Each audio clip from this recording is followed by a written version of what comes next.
کریم آقا رؤوف رحیم صلی اللہ علیہ وآلہ وسلم نے ارشاد فرمایا ایک بندہ جہنم میں چلا جائے گا، وہ بار بار اللہ نے پکارے گا یا رب یا رب یا رب۔ اللہ رب العالمین حکم ارشاد فرمائے گا بھی ہاں بھی بندے میرے دس کی وجہ ہے، عرض کرتا یا اللہ جہنم دی آگ بڑی سخت ہے، جہنم دی شدت بڑی سخت ہے، بس مولا میں نے جہنم دے کنارے تے بٹھا دے۔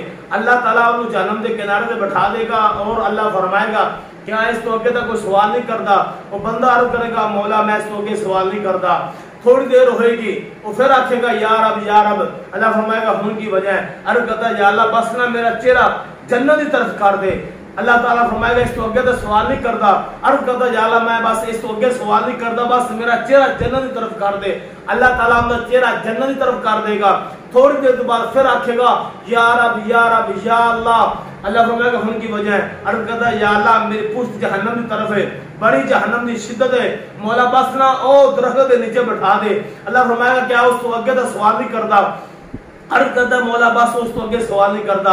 اللہ تعالیٰ درخت کے نیچے بٹھا دے گا، تھوڑی دیر گزرے گی پھر آکھے گا یا رب۔ اللہ فرمائے گا ہن کی وجہ ہے، وہ بندہ عرض کرے گا مولا بس نہ مینوں جنت کے دروازے تے بٹھا دے، میرا رب اتنا کریم ہے نا۔ اللہ تعالیٰ انہوں جنت کے دروازے تے بٹھا دے گا اور اللہ فرمائے گا اے میرے بندے دس تینوں اور تا سوال نہیں کرتا، آندا عرض کرتا یا اللہ پکا وعدہ ہور نہیں منگدا، بس جنت کے دروازے تے بٹھا دے۔ اللہ تعالیٰ وہ جنت کے دروازے تے بٹھا دے گا، تھوڑی دیر بعد پھر آکھے گا یا رب۔